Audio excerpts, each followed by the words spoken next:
Hey, what's up guys? SpartanTrigger here. As I said before, I'm going to be doing a Revenger deck profile, so let's get right into it. My starter is Broke Bow. Yay, the card's really good. You can tutor out any one in the deck when you ride to 3, so it's really dumb.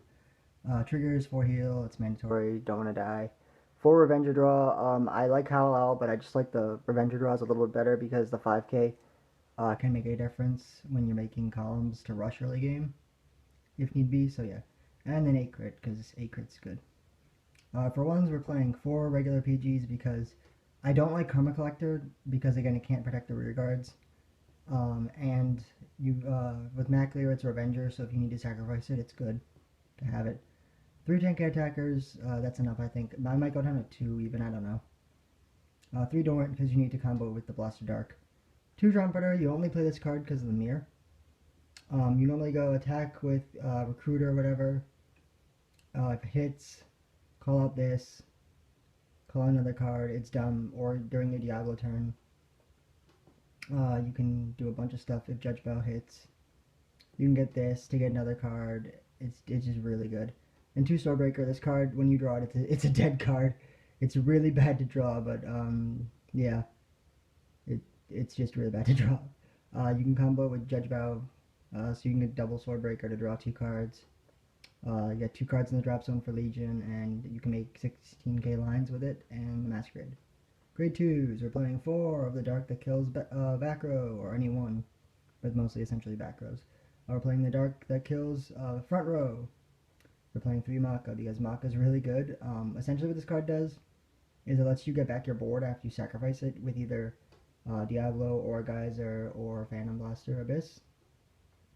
So an average play is you go into like Recruiter or Geyser, you go Maka, boosted by whatever, call out Trumpeter. Trumpeter's effect calls out either a Swordbreaker to get you a card, make a terrible column but you get a card back, or get the Masquerade to make a 17k line. So that's not bad. I mean, I just like the card more than that card because the card only has 1 use in the deck. It's only good for your Legion turn. With this, you can use it anytime after you stride. So it has a lot more purposes in the deck. On to our 3s. We're playing 4 Mordred. I like the build with the Blaster Dragon Break Ride, but I don't know. It just seems this build's a lot more potent because you're always guaranteed to have certain attack powers during that turn, so you always have a big Vanguard. You always get a free card to replace a rear guard with his break card effect. You can get the unflip, you can get a retire, you can get another card with this. It's just too good not to play, I think. Then we're playing 4 Abyss. This card is ridiculous. So yeah, card's really good, really good. Sacrifice 3 Revengers during the turn of Legions. Gets to restand. So yay, this card's really good. So yeah, that's the main deck. I don't know, I might change it. I tried 12 crit. 12 crit this deck is absolutely hilarious because all your triggers will still be Revengers. So yeah, on to G-Zone. G-Zone Kai-Ho. We have 1 Grim Recruiter. This card's amazing. What it does is, on hit, you get to call a grade 1 from deck. So you can go attack with this if it hits. Say you have a bad hand, you can always go on hit with Judge Bow. So say they block Judge Bow, which is 9 times out of 10 they're going to block it. So say you have a bad hand, you need to filter more. If this hits, you can always get a Swordbreaker. And say you play this, you just have this in the lone column by itself, you can call Swordbreaker, Soul Blast 1, and draw a card, and then you still have a 16k line for next turn when you want to Orguise or you want to Diablo them, so you can always sacrifice it so it isn't a dead card later on. 1 Madurp. Madurp's really good.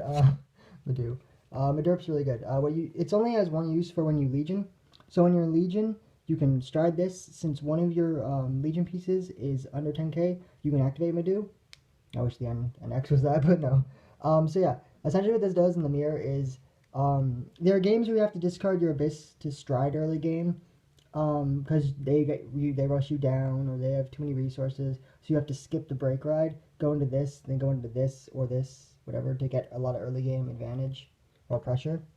So I like it over the 2nd Recruiter because it gives you options, especially in the mirror match, and against like Link Joker and other stuff where you can maybe deck out if the game lasts long enough, so it's a really good card. Two Organizer, this card's really good. Oh, sorry. So what it does is on stride, Counterblast, when it attacks, Counterblast 1, Soul Blast 1, G Persona, sack 2, reveal the top 2 cards of your deck, and it gets +5 for every grade 1 or lower revealed, and then you add those cards to hand. So it's a break even, essentially, and maybe extra power. So, if Judge Battle goes off, you can always sacrifice your double sword breaker to get more cards, and it's really dumb, so yeah, it's really good. I might actually try out the build that plays the one Damned and 3 of these. I don't know. This just seems like the more consistent build. And then the big boss, we play for Diablo. What Diablo does is Counterblast 1. So you Counterblast 1. When this card attacks, G Persona, sorry. G Persona, Counterblast 1, G Persona. When this card attacks, you can you can sacrifice 3 rear guards. If you do, your opponent has to sacrifice 2, or they cannot guard. It also gets plus 10k in a crit. You can also just use Counterblast 1, G Persona, gets 10k in a crit. You don't have to get the sacrifice effect, it's optional. But still, it's really, really good. This card's dumb. This card wins so many games, because there are so many games where you can combo this with this, and that's all the retiring you have in the deck. So there are a bunch of games I remember where I broke road. I didn't even Legion that turn, so I broke road, got this or this, retired 1, so they couldn't sacrifice 2. So I just kept on abusing it and attack with this and go game. This card's dumb. You can combo this with this, save a lot of counterblasts. There are games where you can go stride this, counterblast 1, drop like double of this and like 1 of this or whatever if you don't counterblast all game. And just kill them that turn with 2 crit if they're at like 3-4. So it's really dumb. Really good card. I can't wait to see what the new Overlord support is going to be, because this card's pretty meta defining. So yeah.